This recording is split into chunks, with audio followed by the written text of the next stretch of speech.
We're fed up with these policies, and we're starting to see people in LA be fed up. Whether it's dry fire hydrants, whether it's fire prevention being woefully underfunded, people are absolutely fed up at this point. If you fight, you can win. If you never fight, you'll never win.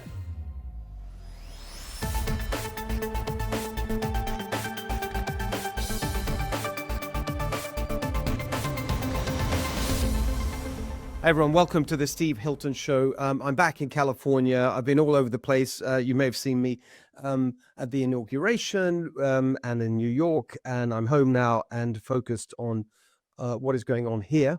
And there's a lot going on here, and that's the content that we're going to bring you today on this week's episode. It's a little different to usual. We've got two extended conversations on two massive issues that are affecting us right now in California. Number one is on the wildfire situation in Los Angeles, which is still, I mean, as you know, we can all see the national media has moved on for understandable reasons, but it's still a massive disaster. We're just at the beginning of understanding all the different aspects of it. We've got a great conversation with Jen Horn, our regular guest here on the Steve Hilton Show, good friend of ours, who's got all the information about what exactly is going on and the lies that are being told by the political leadership in Los Angeles and across the state about what is actually happening in terms of the bureaucracy and rebuilding and all of that stuff. You don't want to miss that. And then we got a great conversation with our friend Michael Gates. He's the city attorney of Huntington Beach, and he's been in the headlines recently on the big national story that's going on, which, of course, since the Trump administration started its work just barely 2 weeks ago now, on its top priority, which is the border and immigration, everything that's going on there, of course, coming into conflict with the ridiculous sanctuary laws here in California, both the sanctuary state law and then ordinances at the local level. Michael Gates is suing filed a lawsuit against the state of California from Huntington Beach in defense of their right to cooperate, not just right, frankly, their obligation, their legal obligation to cooperate with ICE in regards to illegal immigrants who are here and have been suspected of or have committed criminal offenses. Really, really detailed conversation, because there's so much complexity in that whole thing about what the law says, and you hear all sorts of different things about which law is dominant here. Is it federal? Is it state? Who's in charge? And how that all works. He's going to break it down in expert detail. It's a really, really important conversation, and you will be very well informed at the end of it. So that is our show today. Let's start with Jen Horn. All right, joining us now from California Corner, and actually it's going to be Los Angeles Corner today, because while the national media to a certain extent has moved on from the wildfire coverage here in California and in Los Angeles, things have absolutely not moved on. Jen Horn is right there, our friend Jen from AM 870, The Morning Answer, of course. Jen, we were just chatting before we started taping this, and I said to you, I assume there's lots of bullshit being put out there about how they've got rid of bureaucracy, but they actually haven't.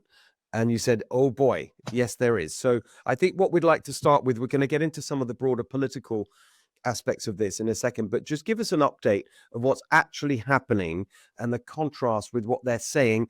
And of course, in the context of that amazing press conference, which is actually, I mean, things are moving so fast with this Trump administration. It was only a few days ago. We're taping this, midway through the week. And it was last Friday that where President Trump just completely showed them up for what they're all about, and how lamentable their response has been and their preparation. We saw all that. What's the latest? What's actually happening? So I think maybe the best way to tell you about this, because there is a lot and it is ridiculous what is happening, full lies to the face of President Trump, is to just kind of go in chronological order. I'll be referencing Joel Pollack, who I know you know quite well. He's the senior editor at large over at Breitbart, has been covering the fires extensively for Breitbart. His home was in the Palisades fire area. It survived, but every one of his neighbors, I think except for one, got wiped out. So his street is gone. And he's been really watching this. So I've had him on my program 3 times because literally this week, Monday, Tuesday, Wednesday, because of this crap, this nonsense that the city is doing. So started the press conference on Friday. You've got Trump sitting next to Karen Bass. And you'll remember, we all do, because it was a great moment. I think all of us went, thank God someone's finally calling these people out. He turned to her and he said, 1 week is too long in terms of letting people go back to their homes. Well, Joel Pollak was at that table.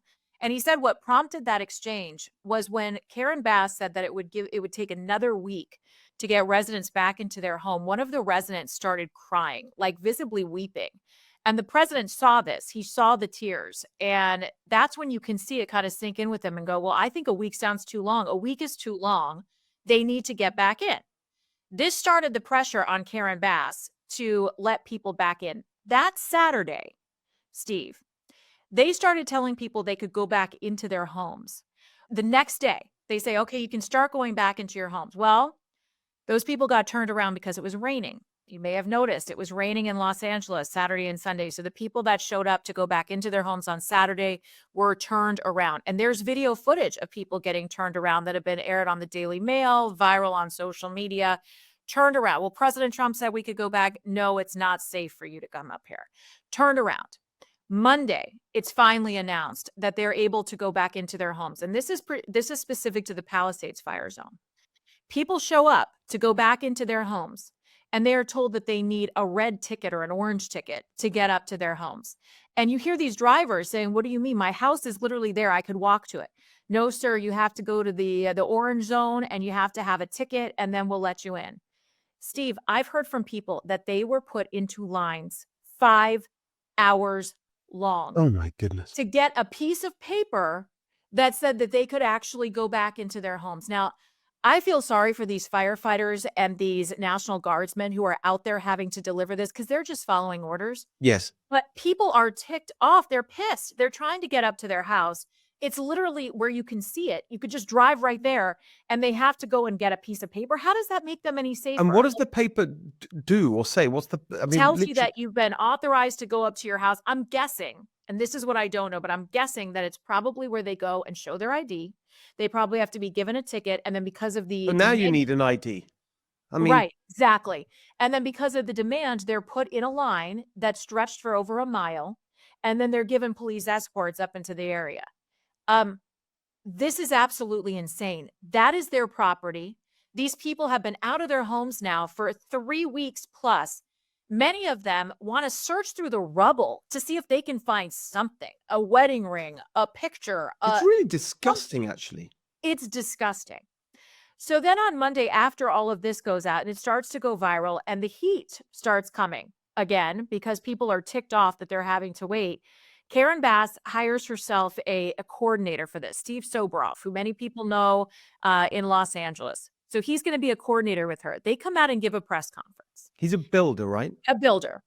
He's like He's a sort of, not- would it be right to say he's like a less well-known version of Rick Caruso? Is he a big Yes. builder? Is he like that?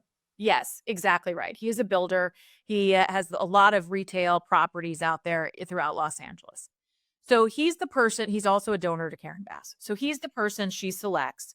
And the two of them go out to give a press conference about expediting the return to people's homes so that they can start rebuilding. So get this, their expedited process, after sitting there looking like the Joker smiling at President Trump saying they can get back in and do whatever they want.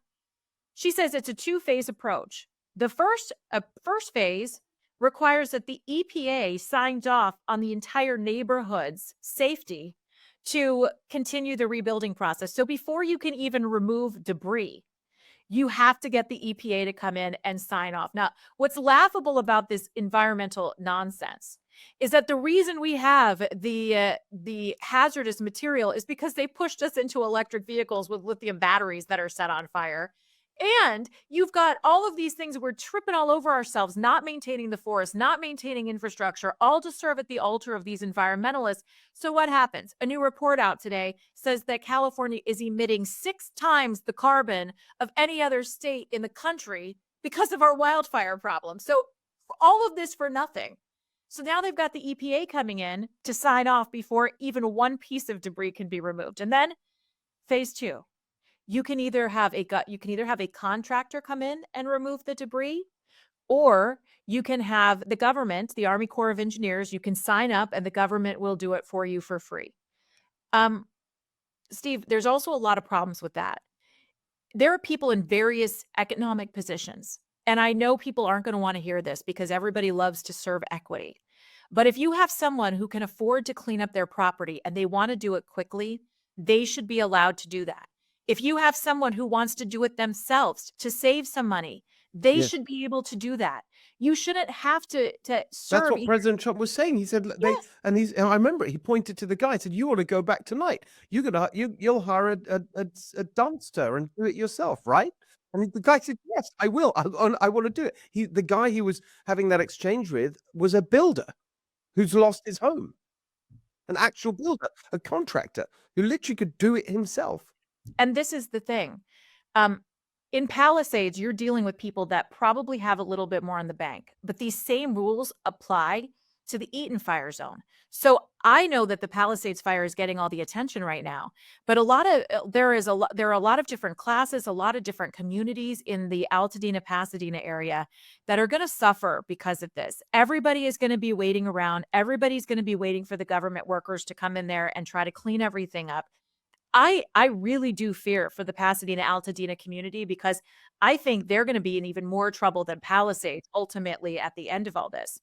So then it gets worse, if you can imagine. So this two-prong approach comes out.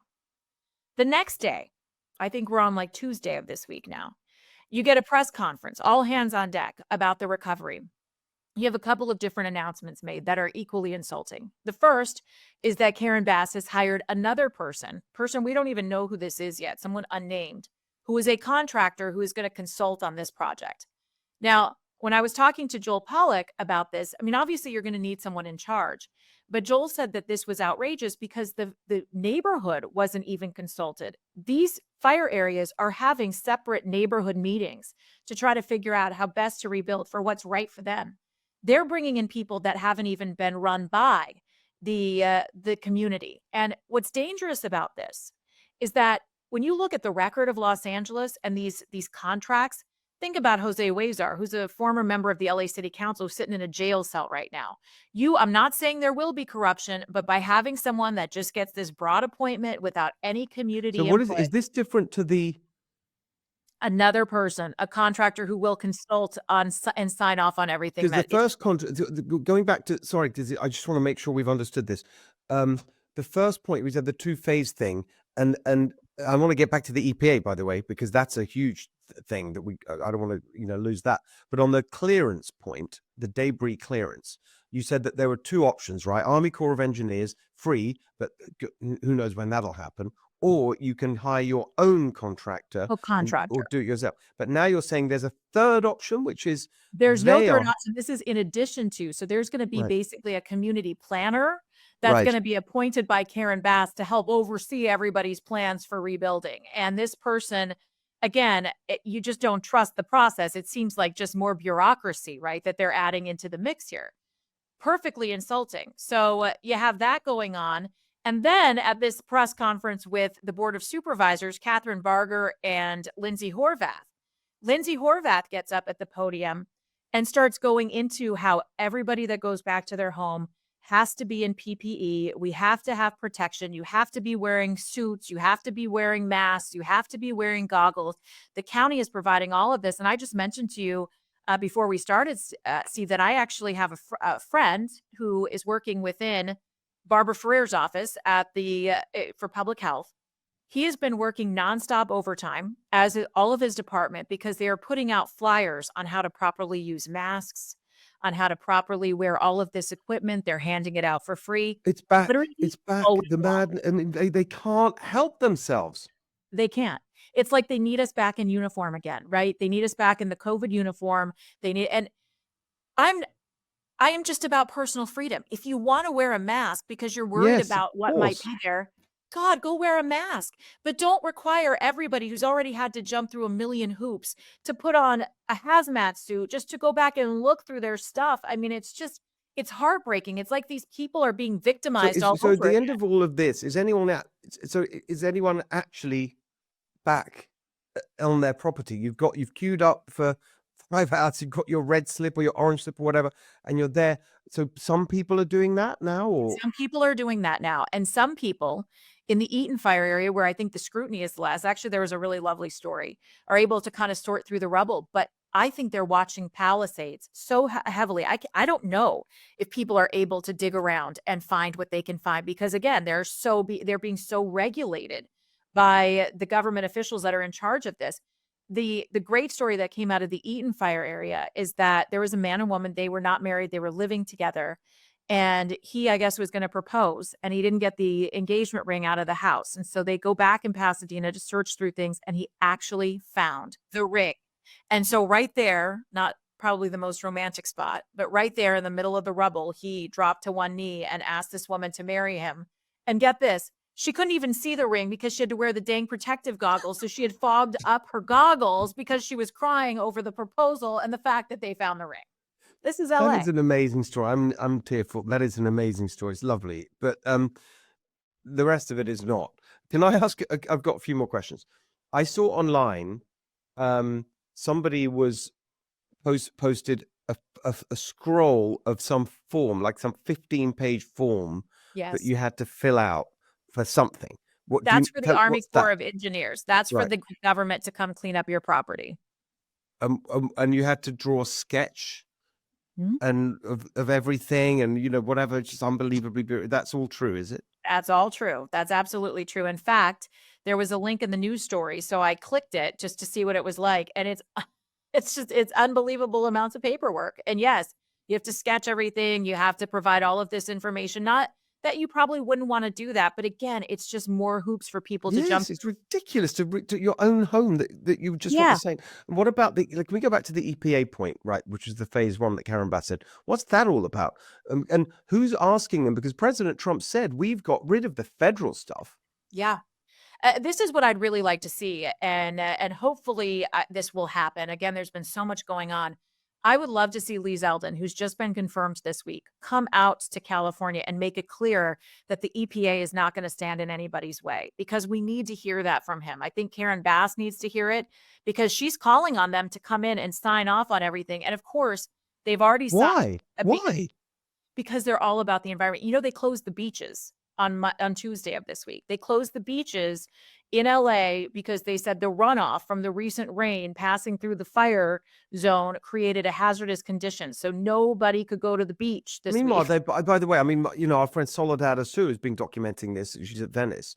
The beaches are full of literally feces, for years because from the homeless encampments. That's fine. I mean, it's just a joke. But on this EPA point, so you have President Trump on Friday saying, I'm not going to do anything. The federal stuff I have cleared out the way. There's no federal blockage Yep. here.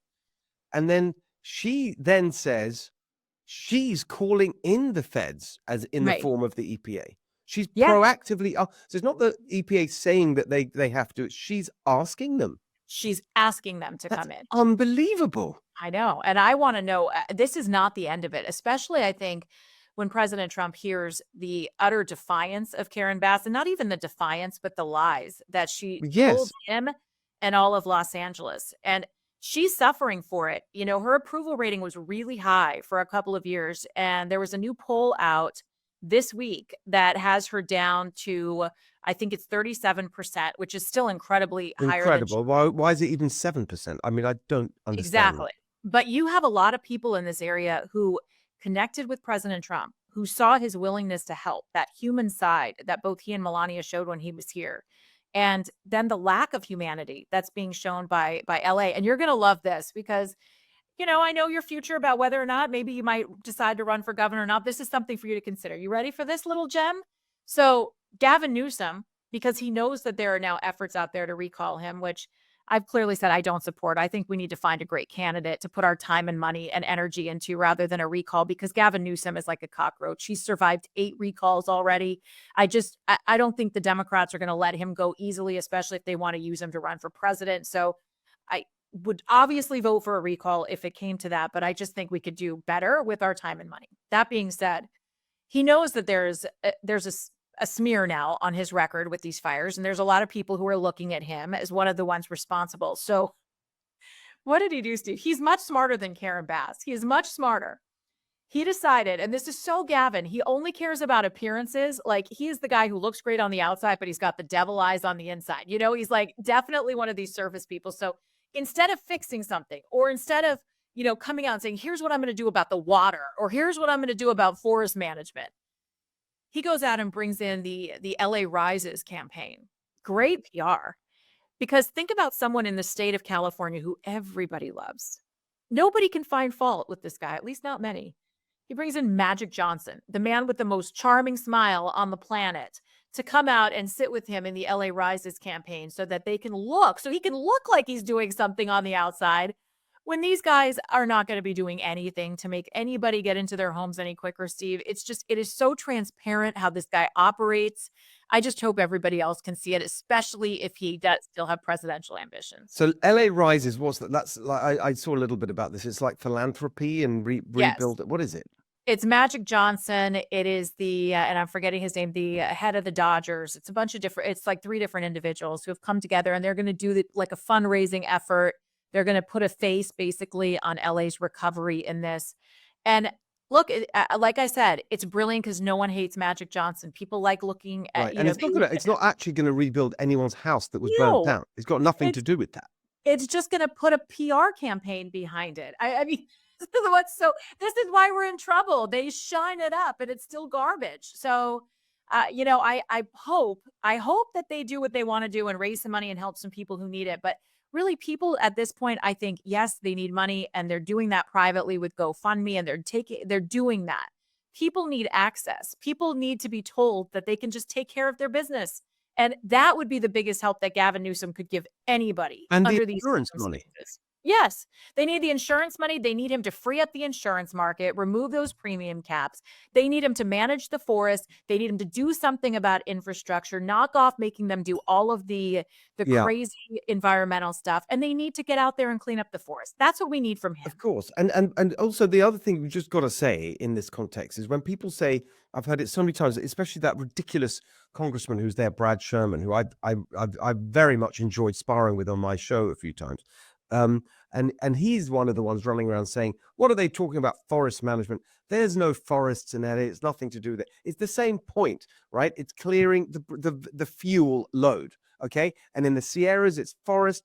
And in LA and the coastal ranges and down in Orange County and even San Diego along the coast, it's chaparral. But it's the same exact point. You've got to manage the fuel load. And we used to do it everywhere I go. I have people telling me, when I was a kid or 20 years ago or whatever, it was a regular sight. You would see controlled burns and it would be Cal Fire or the local fire or whoever. And you would have public service announcements saying, don't worry, it's fine. Don't call it in. It's just us managing the fuel load, whether that's in the Sierras or the hills in LA. And it doesn't happen anymore because of their environmental regulations. So you're exactly right. Can I ask about love this actually. And 2 things. Yes, I'm one of those people that tell you that because I grew up in the San Fernando Valley, literally in the foothills. I've been evacuated from my home. I know what this is like. Thankfully, my family's home was never destroyed. I feel incredibly blessed. But as a kid, I can remember them coming to my mom's house and they would knock on the door. I'm talking about the fire department would knock on the door and say, here's what we need you to remove, or we're going to come back and remove it for you. And they give you a bill. This is because they needed the fire abatement. They needed the brush clearance to create breaks so that the fire wouldn't come down near the neighborhoods. That doesn't happen anymore. And I know they'll never tell you, but I know it's because they don't want you to trample the precious spine flower. They don't want to get the ecosystem thrown off. No, And these are actual rules put out by CARB, Yes. the Air Resources Board, and the Coastal Commission. It's true. It's And not made here's up. one more. This is incredible. So everybody likes to talk about the Delta smelt. Mhm. What about the steelhead trout? Did you hear that at the Topanga, there's a river that runs through Topanga? Yeah. And believe me, I just want to preface Topanga, for those who aren't, that's right there in sort of Malibu and next That's to right. in between Pacific Palisades and Malibu, basically. Yes, and kind of connects, like Topanga Canyon connects from the valley into the Malibu area. It's beautiful, but they have a lovely river there with steelhead trout in it. And I would like to tell you that I love animals. I'm not trying to be insensitive, but the headline of the LA Times this week was celebrating that they were able to capture and rehome 250 steelhead trout, which apparently are endangered. And my question immediately as I read this story is, did they have to get an EPA permit for their ecosystem? Did they have to get a red ticket before they could go to their other home? I mean, these fish get better treatment than the families in Palisades. It's just nuts. I know, it's exactly right. Well, that's why it's Right? so brilliant. I mean, of course, and actually, I went and I mean, I don't know if you saw it, but I went up and made a video. Like, Trump talks about the giant spigot, Hmm. and everyone says, "What's he talking? There's no giant spigot." Well, there is actually. Like, I can stand on the video. There is, and I went to see it, and it's up near Tracy, just east of the San Francisco Bay. Anyway, it's like the thing that is so. All these things are true. And so when you talk about the fish, that's why the executive order that he signed was it last week or the week before? Last Gosh, week. it's going so quickly. Oh my gosh. Yeah. Yes, last week. Um, it's called putting people over fish. That's literally the title of the executive order. And you think, why? It shouldn't even be necessary to say that. But No. it is, because we're in this mad world of environmental extremism that's caused all And these it's running problems. us into the ground. It Yes, truly, if you want to see an example of it just being out of control. And by the way, how are we actually helping the environment? of We're course. It's emitting more insane. carbon than anywhere else. We've got lithium batteries and hazardous waste that have blown up because of it. And that's always been my problem with electric vehicles is they don't know how they're going to dispose of them when they're no longer good. I met someone last night in Orange County. She's a waste disposal. She ran a waste disposal business. She's retired now. She's bending my ear about it in a very help. I don't mean that in a negative way. Like, incredibly helpful. I just didn't have Yeah. time for the whole story. That's what she did as a business, and she was talking about all of these things: the solar panels, the blades of wind turbines, the batteries, all of this stuff. It was her business to try and recycle, and you can't. And she's saying we're just piling up all this toxic stuff in the Yeah. name of the environment. It's just ridiculous. It's so short-sighted, and that's what I think is so annoying about everything that we're seeing here. And what's really got me, Steve, is that growing up here, and actually, not to brag, but when I went to Glendale Community College, I took a class called Earthquakes with Kate Hutton, who used to be the head of Caltech for many years. Anytime there was an earthquake, you would see Kate Hutton, and she'd come out. And she was a teacher. It's a great class, especially to take for a person who grew up in California. But one of the things that they always warn us about is being ready for the big one. Now, I'm all about personal responsibility. We all have to make sure we are readying ourselves and our family, right? But at the same time, if you look at the response of government to Palisades and Eaton, how in the world are we going to handle a larger scale disaster all across the whole region? And the answer is we're not. And that's why people have to start thinking about change. And I do think the silver lining here will be the wake up of people, even in Los Angeles. I know. I mean, some people I just was hearing about a poll that was done on, some people working on an initiative on voter ID for 2026.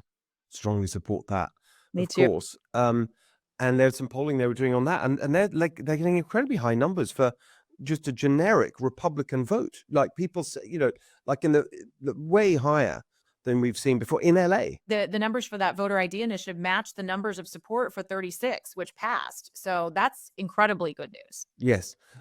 Last point on this, I just want to get into because it's such a great example of I mean, I've just the bullshit that we get from these people and the deflection and the blame shifting is this bill that's been introduced now in the state legislature, um, and all the Democrats are jumping on it. Rob Bongerin, tell us about that. I mean, I've got my views, but give us your perspective. So everybody wants to know what caused the fire and what can be done. And we all saw that fire that burned in Paradise, which was attributed to PG&E.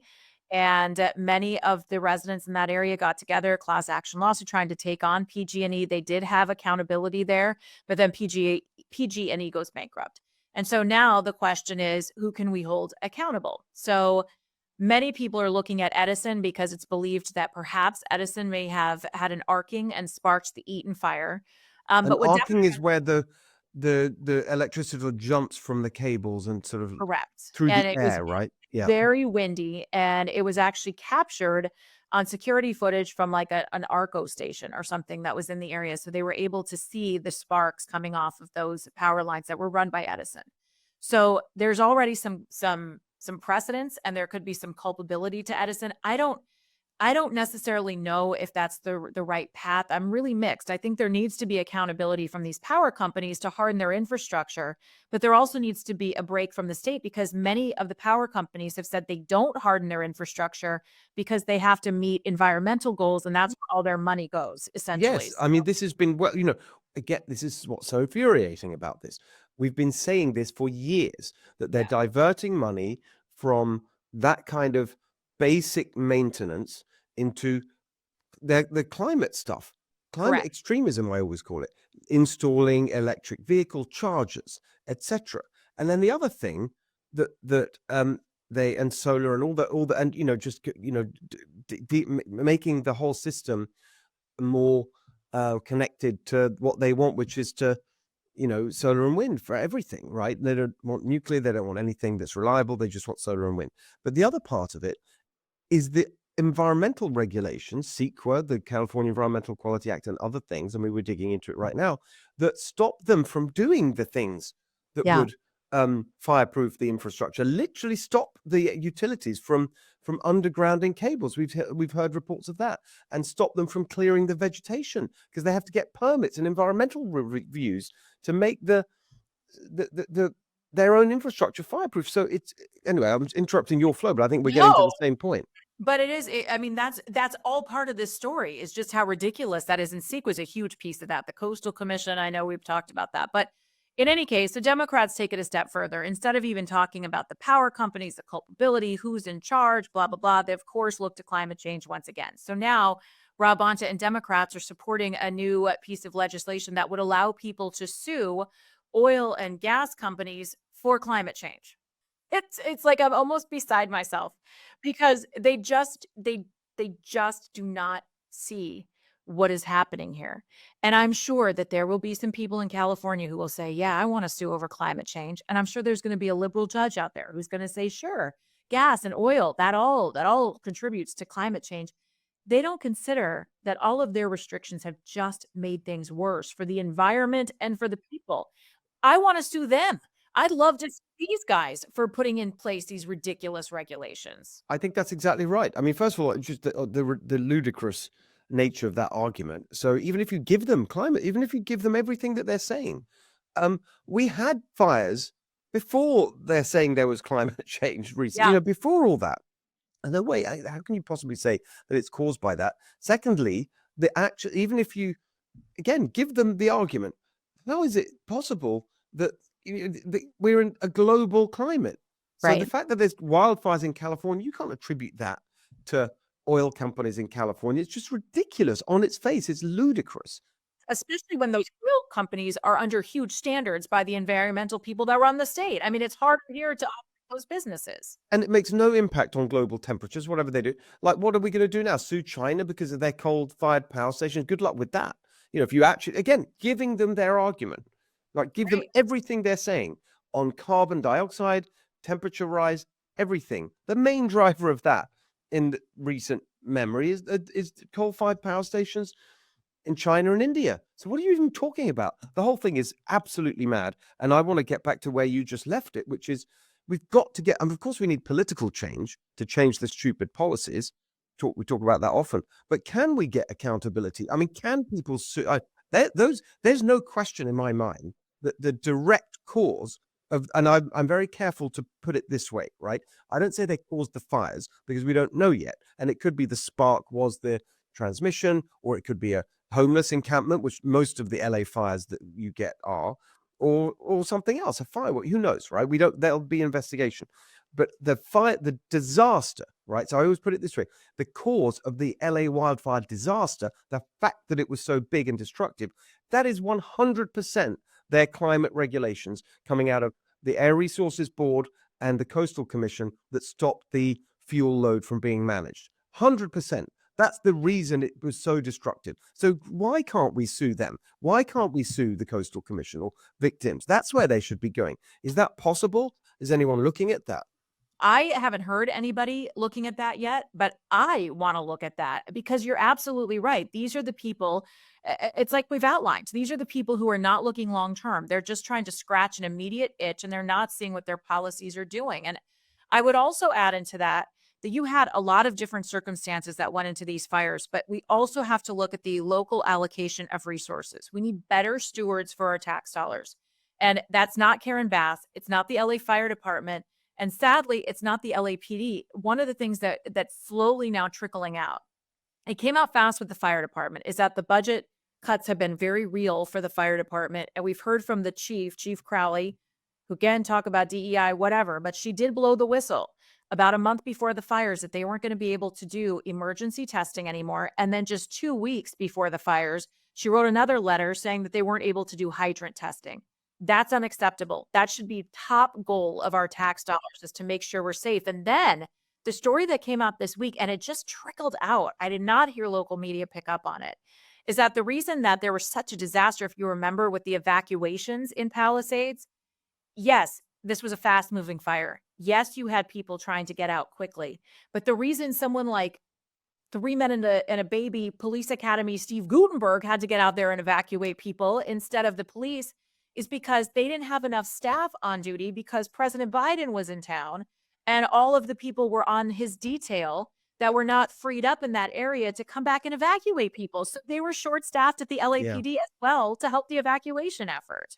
This is the other part of it. Actually, it's reminding me, I want to get a really good lawyer on this and and dig into this, because there's Yeah. another aspect. There's clearly absolute, when we say incompetence, mismanagement, whatever, negligence on the part of the people running LA. And we've been through the list of things many times. Lots of people are now familiar with it. The reservoir that was empty, the local reservoir that was empty, the fact that the fire, half the firefighters were allowed to go off shift, even though they had of course, the warn, even though like on the day of the fire, they were warned about the weather. And of course, Karen Bass went to Africa. All of these failures, the Department of Water and Power, and etc. That's another thing. And so when you talk about liability, I remember digging into this in relation to Fauci, actually, and the origin of the pandemic and his experiments, which are clearly the origin of the pandemic virus. And I remember being told, well, actually, you can't sue, you can't have legal liability for a government official kind of doing their job and the outcomes from that. That just, there's no way of doing that. But what you can do is, if they break some kind of rule, or if they do something that contradicts, I think it's a rule or some term, break some condition of their service or their contract or their employment.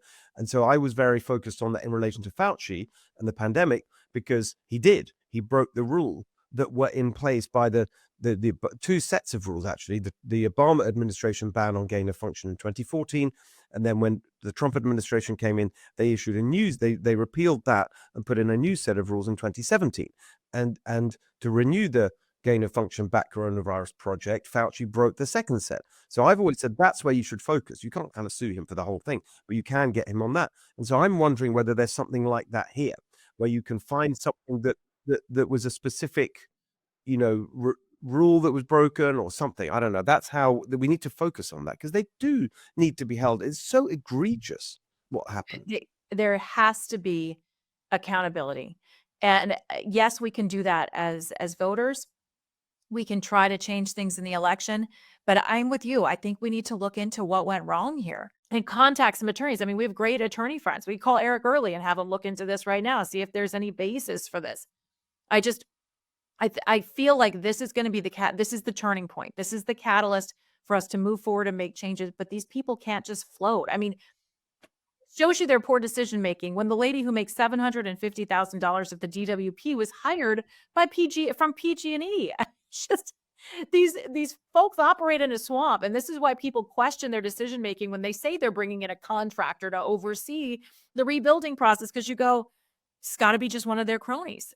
That's unfortunately just what we think now. That's what we used to. Last question on this. Have you heard anything about, I don't know if it was it felt kind of informal, whether Rick Grenell's is there a kind of formal process there around representing President Trump in terms of his interests here? I actually have some updates on that for you. So part of the reason they even looked at Rick Grenell during that press conference, again, going back to Joel Pollack, who's the third star of our show today.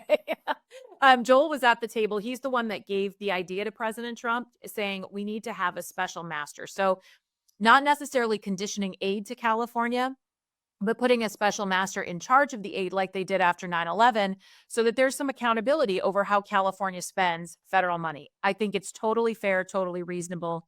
And then Trump looked at Rick Grenell and said, how about you? Would you like to be in charge of this?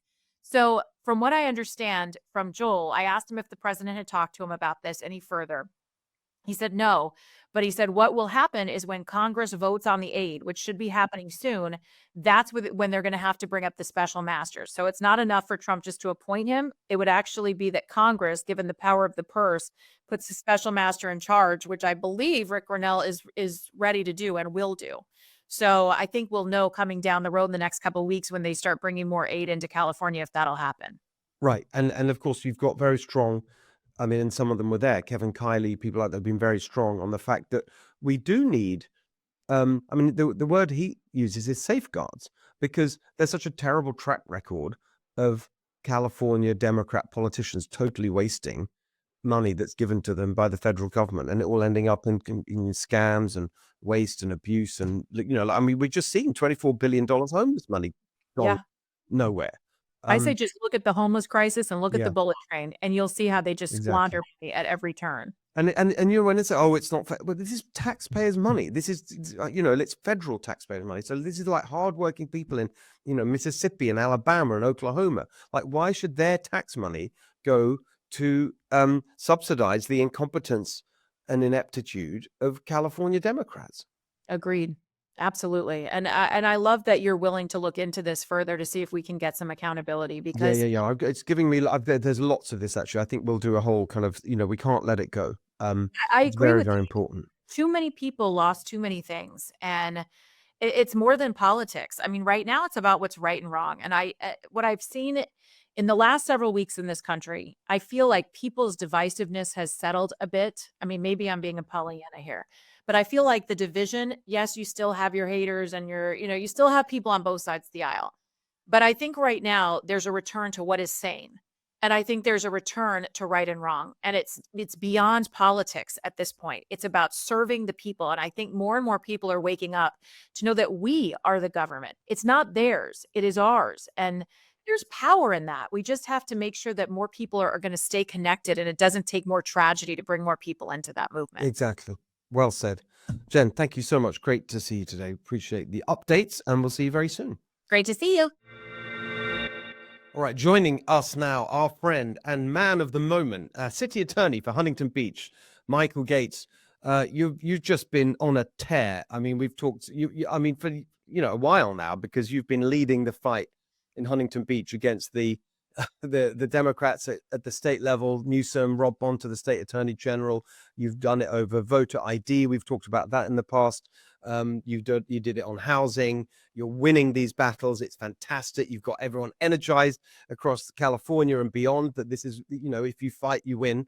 And the latest round of that is on the big issue of the moment. And in particular, since the new administration took office just a couple of weeks ago, which is on the question of immigration enforcement, President Trump's promises to close the border, and the deportation program focused and their brilliant, simple phrase, the worst go first, Tom Homan, all of that. And of course, in totally predictable manner, it's coming up against, in California, the sanctuary state law, which was passed in 2017, SB 54, and then these statements being made by different jurisdictions. We just had one, we're taping this on Thursday, the 30th of January. On yesterday and Wednesday, we had San Francisco announcing or reaffirming that they're a sanctuary city. LA has done that, San Diego, et cetera, et cetera. So you are fighting back. And I just want to give you the floor, Michael, just to, tell us what you're doing yourself and what you are and the legal action that you've taken, and then we can sort of take that and have a broader conversation, because it's I'd really love to get into the details of this legal, what are the legal aspects of this whole thing, which law takes precedence, and also we've had a new item entered into this whole topic, which is the Laken Riley Act, as it now is, which was signed into law by President Trump, and that has a role to play here. But let's start with what you're doing, what you have done on this issue in Huntington Beach. Yeah, so these are great questions, and hopefully Huntington Beach will be an example for other cities, because there's this I guess contagious fear in California. There's 482 cities, and so many cities of the 482, if not all of them, believe that, well, whatever Sacramento says goes. And so we have to abide by Sacramento, whether it's bad law that comes out of Sacramento, or bad statements or edicts or fiat that come out of Sacramento. And so, but what cities need to know is you can fight back. There are things that you can do, and Huntington Beach has done two significant things just in the past few weeks. And I'll set this up by saying the reason we've done it just in the past couple of weeks is that the stakes are much higher. There's a lot more going on. And as we've seen really from the consequence of the past 4 years of the Biden administration, non-border security, we now have seen a whole host of issues nationwide, whether it's the hostile takeovers of apartment buildings in El Paso, Texas, and Aurora, Colorado, or the poor young woman who was set on fire in the New York subway. And now most recently, Steve, as you know, in Los Angeles with the wildfires, at least one of these wildfires, local authorities are saying in LA, was started by an illegal alien with a blowtorch. And they say they have it on camera, they've got probable cause. And so we are now seeing real devastation, destruction, and extreme violent crime across the nation in large part because of illegal immigration. So what Huntington Beach has done is said, okay, enough is enough. We're going to take the state to court over its misguided and dangerous sanctuary state law.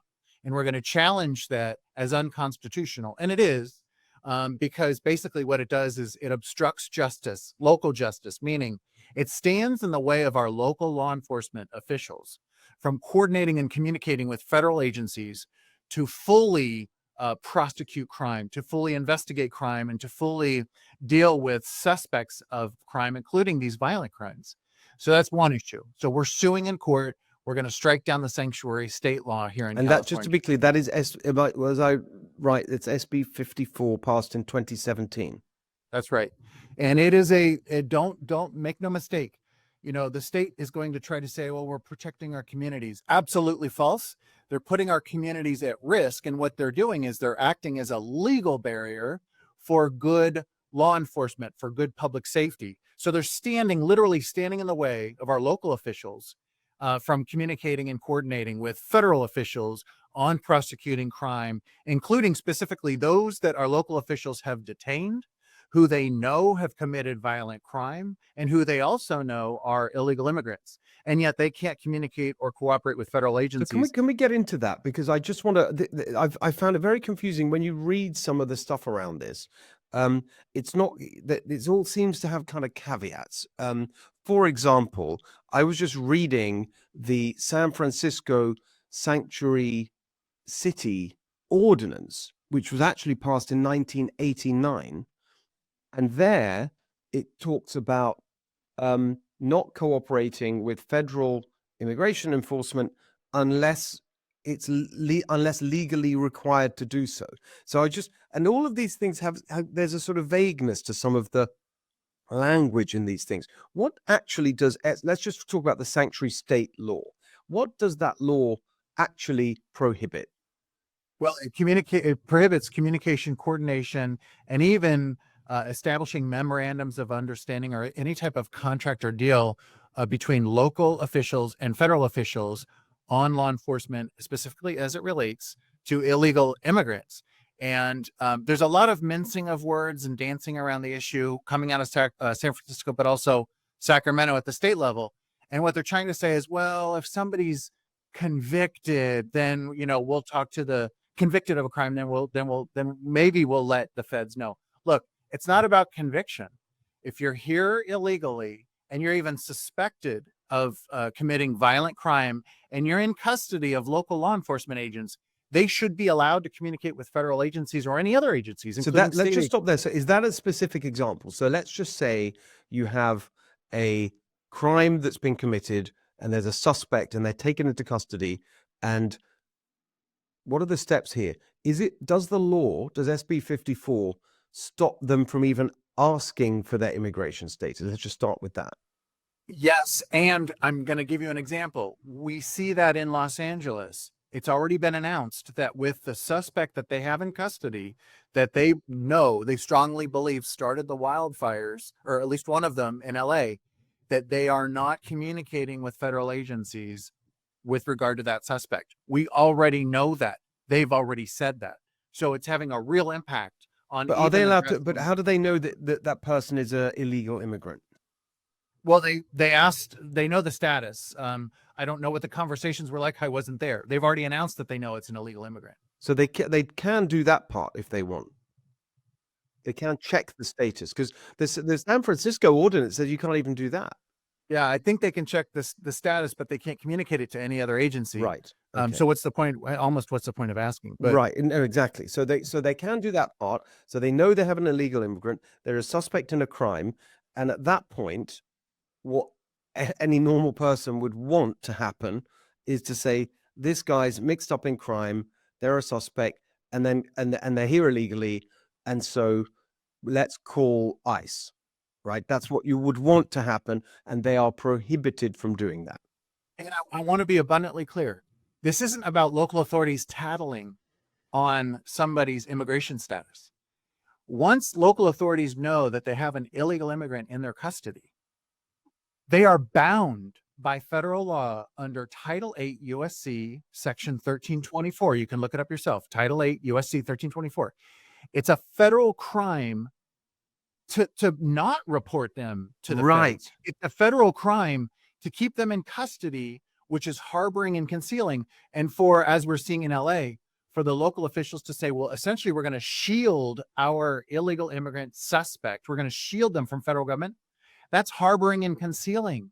So to act as a barrier is a violation of federal law. So it's not simply, I hear all the time like, oh, well, why can't we process that suspect locally? Why do we have to sort of tattle, on them to the federal government? No, because if the local authorities don't communicate with the federal government once they have somebody in custody, then they are engaged in harboring and concealing. They are breaking federal law. They're breaking the federal law. So that's in the USC. That's the US That's code. Title 8 US Code, or USC, US Code, Section 1324. And if you look at Section 1373 of the same title, so Title 8, Section 1373, there's a statute there that basically says you can't have sanctuary policies. Like no government can take an act to interfere with another government or law enforcement official from coordinating with the federal government. So Just a sort of dumb question, Michael, so for those who aren't lawyers. So basically, is this how it works? Because I want to get to the origin of that, right? Is it the case that Congress passes a law and then it's a bill, and then it becomes the act, and then it's incorporated into the code, and it's given one of these, and it's in some title somewhere, and it's added to the stock of law, which is the US code? Right. Is that an accurate? Right. So do you know which law it was? When was that added? When was that passed? These two very important things. Do you know that? They've been on the books. They've been on the books for decades. And what gives the federal government the constitutional weight to be able to enforce these, to have preemptive effect over local jurisdictions, including states considered local as it relates to federal, is the supremacy clause of the U.S. Constitution, and also the naturalization clause of the U.S. Constitution. Both of those give the federal government exclusive purview to not only manage and operate and effectuate federal immigration law, but absolute preemptive authority. So when our local governments come in and say, well, you can't tell us what to do.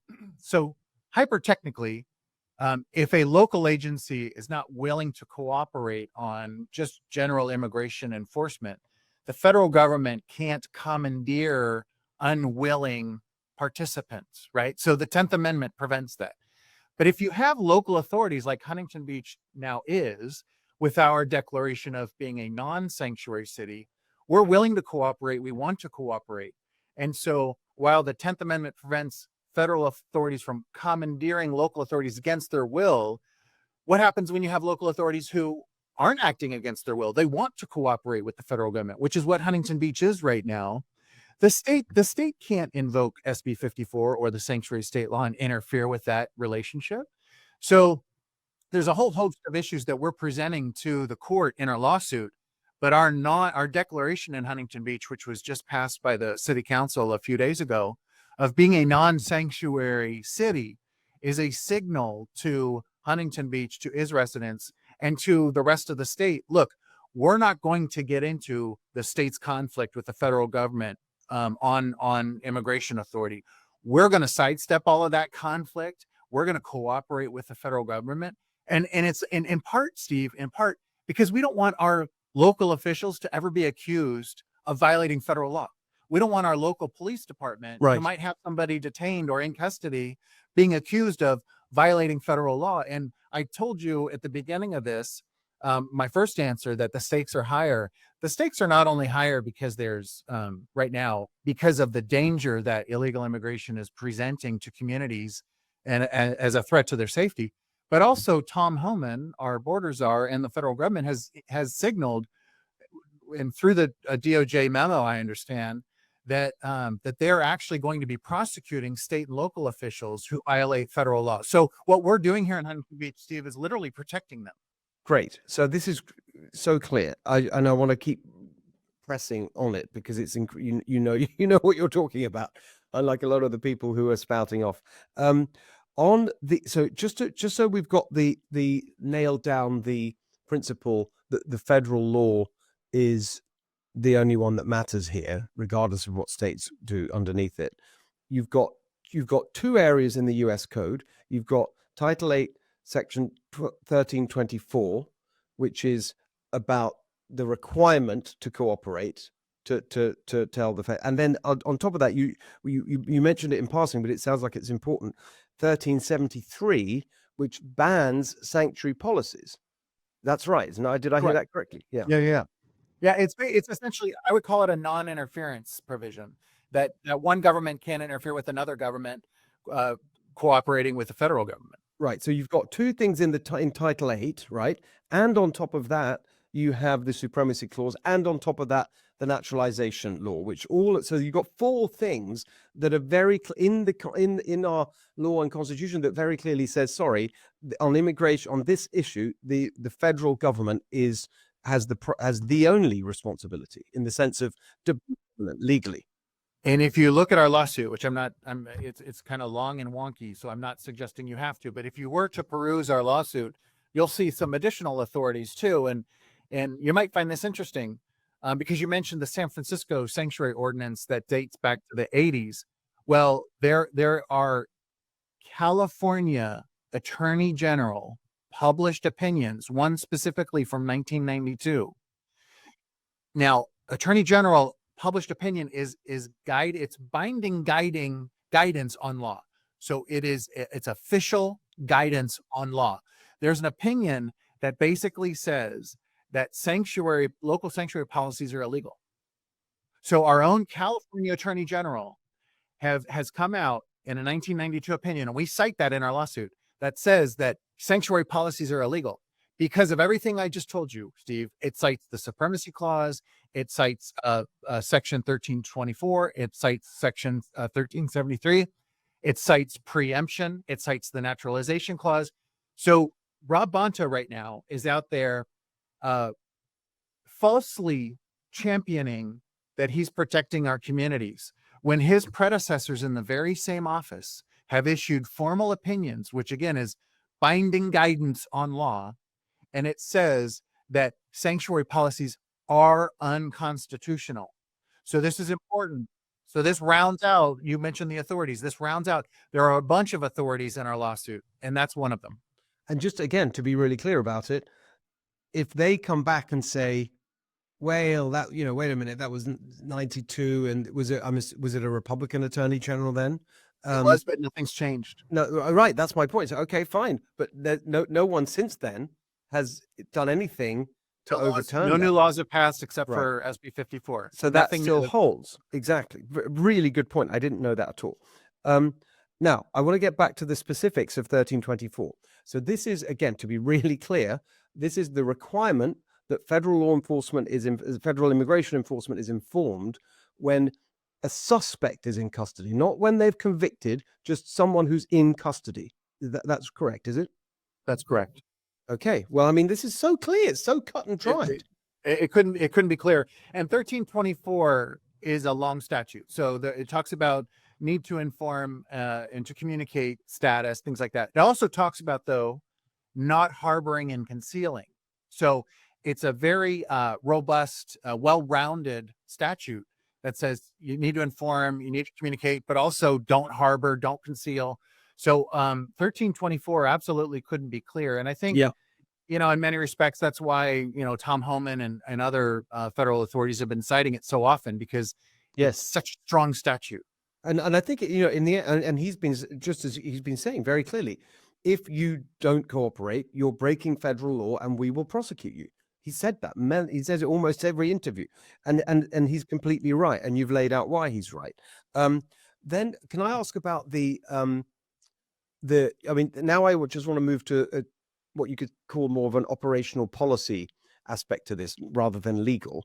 But the point, to be clear, the law here, both the law requiring cooperation and their sanctuary law, all of this legal conversation, that is only about illegal immigrants who are involved in or suspected of crime, right? This is not general illegal immigrants. And the point that Tom Homan makes, and I'm sure you will agree, is that because it's actually the lack of cooperation that puts other illegal immigrants in legal jeopardy. Because if you're not, cooperating at the place where they're being held, then that's when ICE has to go into the community, and that's where, I mean, he uses the word collateral. There may be other people there. So it's actually these sanctuary laws that are sending ICE agents into the community. And a step further, unfortunately, it's actually within these communities where most of these crimes by illegal immigrants, the violent crimes, are being committed. So now we're seeing some of the big ones that hit the national news.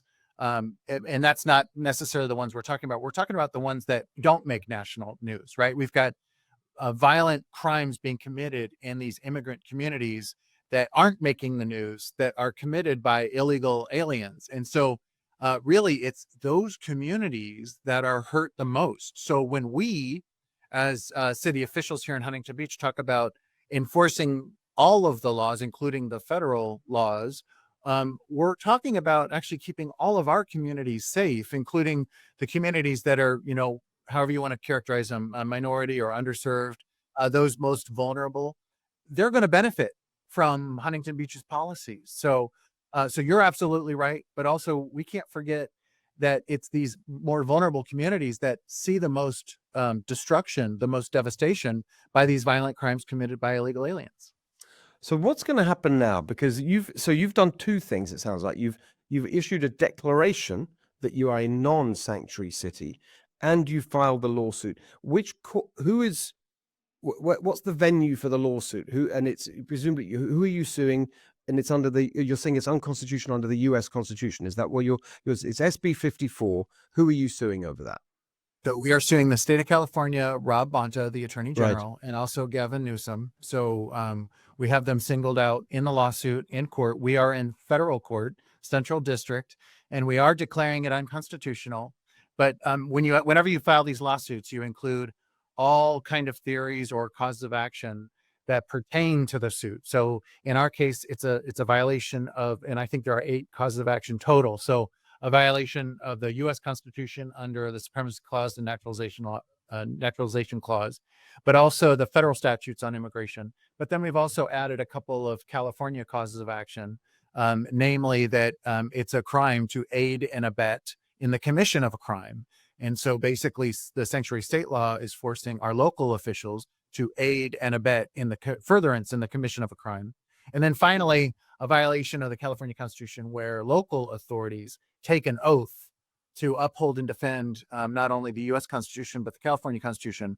We are basically alleging that the sanctuary state law forces our local sworn officials to violate their oath under the California Constitution. So there's a variety of things going on that will all be addressed by the same court.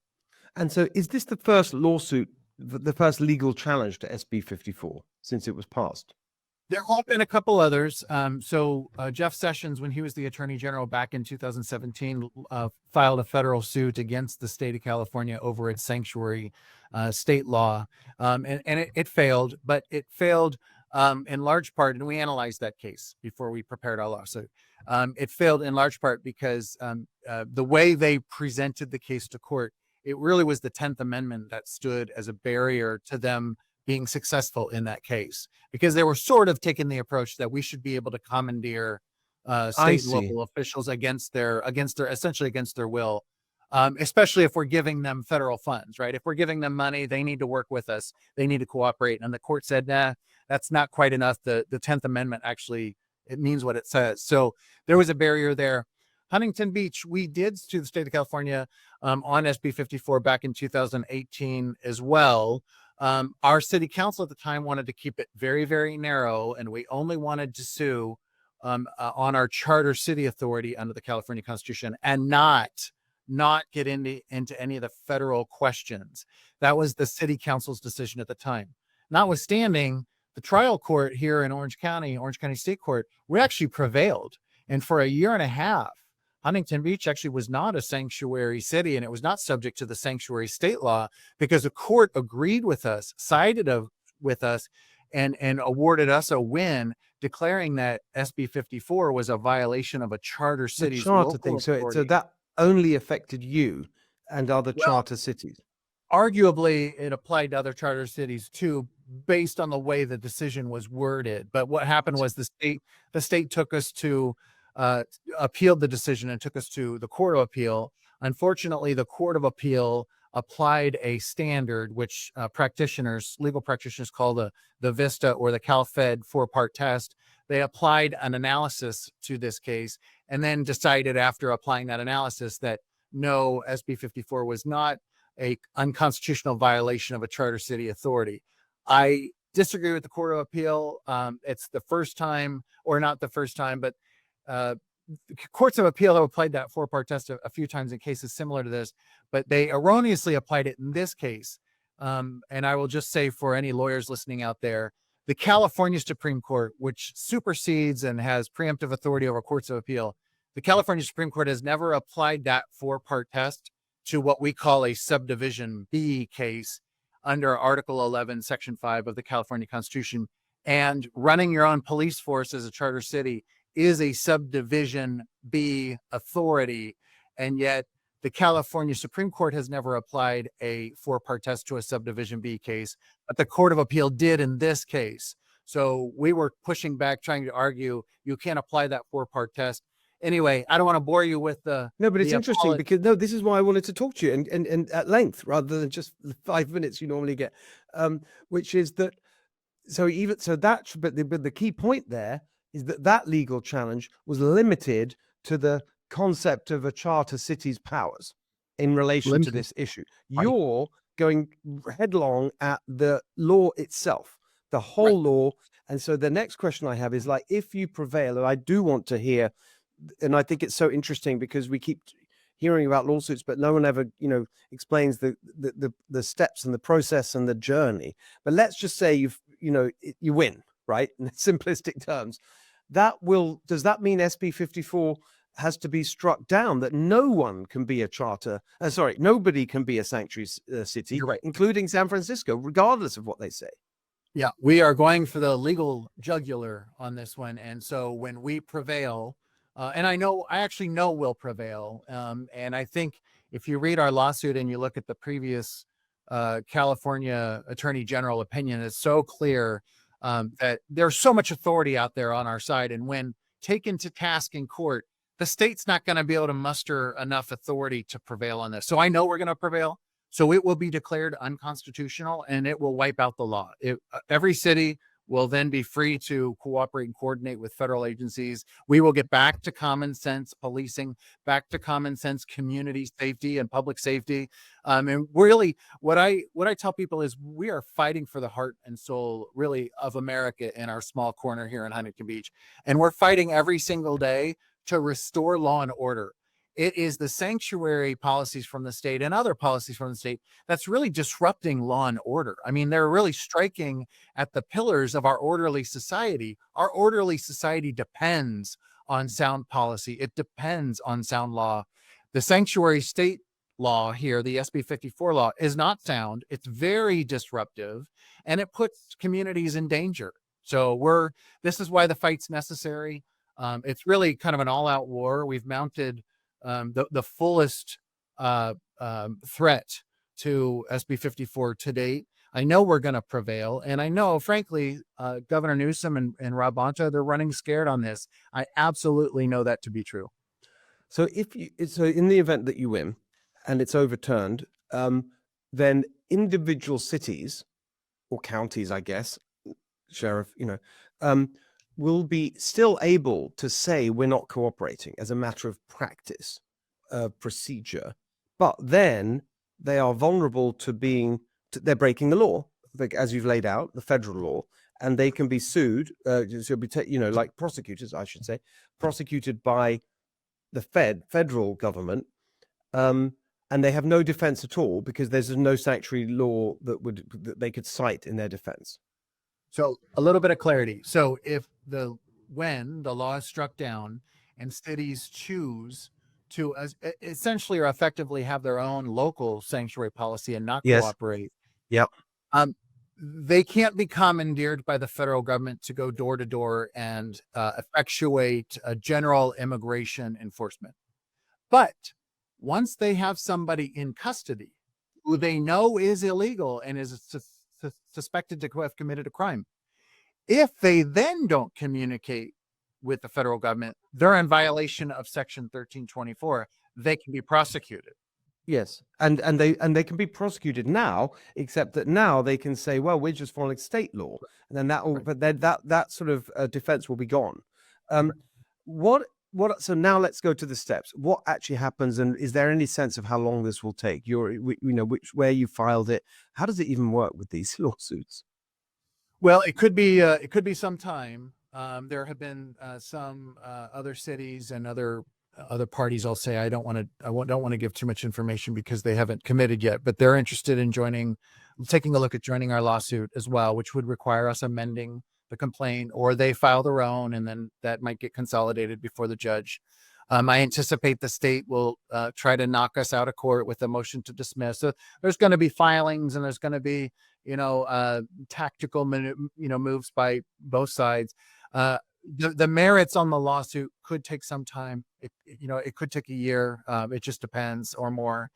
But what we're doing here with our declaration of being a non-sanctuary city is we're also forcing the hand of the state as well, because it's my understanding too that they're going to try to take some action against the city in response, which I'm hearing, but I don't know if there's any substance to it. What action? What they're saying? You're breaking state law. Right. Is that what they would say? Right. Try to take us to court and get us into compliance, maybe with a writ or some other instrument like Amazing. that. But what's interesting about that is I welcome that as a matter of strategy, because then we'll go to court and we'll say, hey, court, they're trying to force us to honor state law, but we've got federal law here that we're required to comply with. So what we're going to end up with is potentially a judicial consent decree that basically tells the state, like, no, the city has to honor federal law, and that's going to act as a shield against anything else the state might want to do against us on this whole immigration enforcement or sanctuary state law issue. So they're in a tough spot. I think they're backed into a corner. I think Huntington Beach is in a rock solid legal position, both in the lawsuit, but then both on the declaration of being a non-sanctuary city. I think absolutely solid. No hesitation or misgivings about that. And just because I don't, which court system does it go through? It goes through the federal court system. So this ends up, will it end up at the Supreme Court? Is that a possible outcome here? The lawsuit, we are in federal court. If we stay in federal court and there are appeals, it could go up to the U.S. Supreme Court.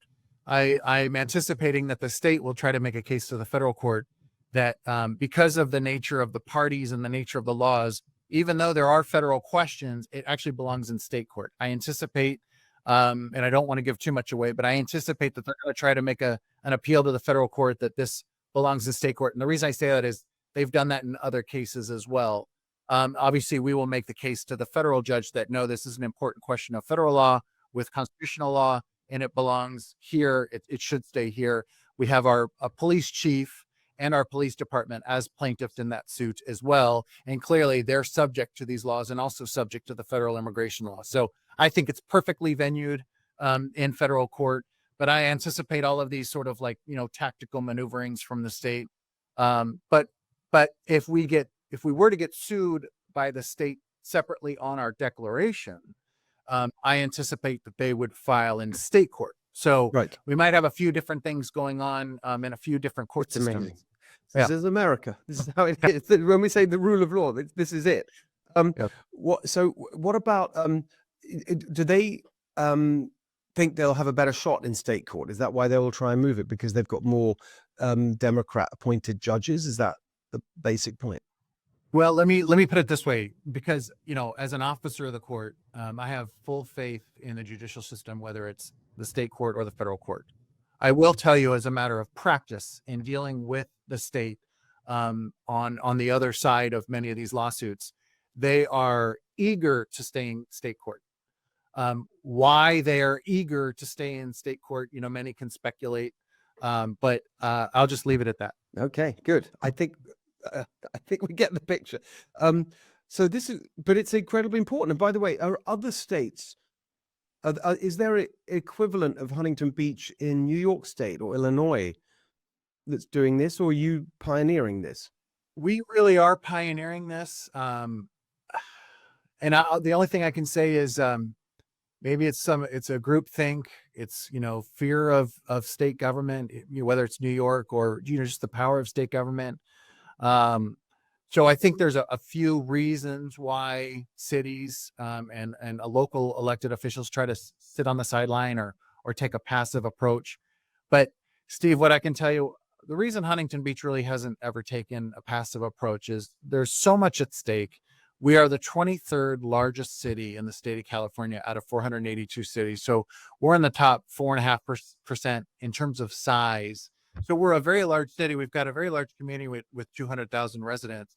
We have a lot at stake. And whether it's, the COVID beach closures where Newsom came down with armed state troopers, bulldozers, and concrete barricades to keep us off of our beaches. At that time, we had to take him to court and sue, whether it's stuff like that, or the sanctuary state issue and the threats to our community from violent crimes. And by the way, the California Department of Justice has issued a report, and I think it was in 2024. Violent crime in California is up almost 20% just since 2018. So just since 2018, violent crime in California up almost 20%. This stuff matters to Californians. It matters and impacts Huntington Beach. And we have too much to lose if we don't do something about it. My point is, the stakes are high and we almost can't not do something about it. We're going to fight back on high density housing mandates, beach closures, sanctuary policies, and even voter ID. Voter ID. Huntington Beach has so many voters and election integrity matters. So all of these things matter. The stakes are high. But what really matters, if I can sort of use your phrase there and build on it, is the fact that you're fighting, and that's the inspiration that you bring to this, which is that you're just showing what happens, and it works politically. Again, you may not want to get into it, but politically it works. And I make this point all the time when I'm on the road in California. For those who don't know, it wasn't that long ago that Huntington Beach was a Democrat-run city. Like, to be precise, 4 years ago, 6-1 Democrats on the city council. Yeah. And then our mutual friend Tony Strickland, been a guest here on the show, put together a team of, we call the Fab Four candidates working as a team. One took control of the council in 2022, 4-3, and started immediately with you right there, introducing common sense policies, reforms, whether that's on, prosecuting crime and clearing homeless encampments, all the things you'd expect from good governance, right? Common sense, good governance. And you were rewarded for it. Just now, you won 7-0, the team there in Huntington Beach, 7-0 Republican, because this is what people are crying out for. And so it's great that, your fighting spirit on all of these issues and saying we've had enough of this absolutely outrageous authoritarian imperial overreach from state government. That is not how it should work, and we're not going to take it. And you're right. As a matter of politics, with our shift in our city council leadership, which you just detailed beautifully, it's because Huntington Beach is fed up. Huntington Beach has been fed up. We're fed up with these policies, and we're starting to see people in LA be fed up. And so we're hoping that more and more of that, hey, I'm fed up. It was nice and all when there were bad policies coming out of Sacramento that really didn't impact our lives. But now they are impacting our lives, whether it's dry fire hydrants, whether it's fire prevention being woefully underfunded and underprepared, whether it's our fire departments that are not properly funded and able to respond because they're not properly staffed, whatever it is, people are absolutely fed up at this point. And we're gonna keep fighting, and we're gonna make a difference here in Huntington Beach, and it is catching on. We've got other cities now saying, "Hey, we want to become a charter city too. How do we do it? Hey, we want voter ID." And by the way, Steve, the listeners should know too, because the state they do go to the podium an awful lot and they pound their fist, whether it's Bonta or Newsom, and they say we're going to get you if you step out of line. Let me tell you something. Fighting back against the state, there's profit there. We have voter ID here in Huntington Beach because we adopted the law, but don't forget the state took us to court and sued us over that. We actually won in the first round of this court battle. We have our voter ID intact in spite of Attorney General Bonta's lawsuit, and we're fighting and we're winning. I won a case a year ago where we're bringing back $38 million from the state of California, and we battled this out in court. We prevailed at trial. We're bringing back $38 million from the state of California because we in Huntington Beach sued the state of California because they wrongfully withheld tax money that was owed to our residents here in Huntington Beach. So if you fight, you can win. If you never fight, you'll never win, right? And so while it's a David and Goliath situation, we all have to fight. All cities should be fighting.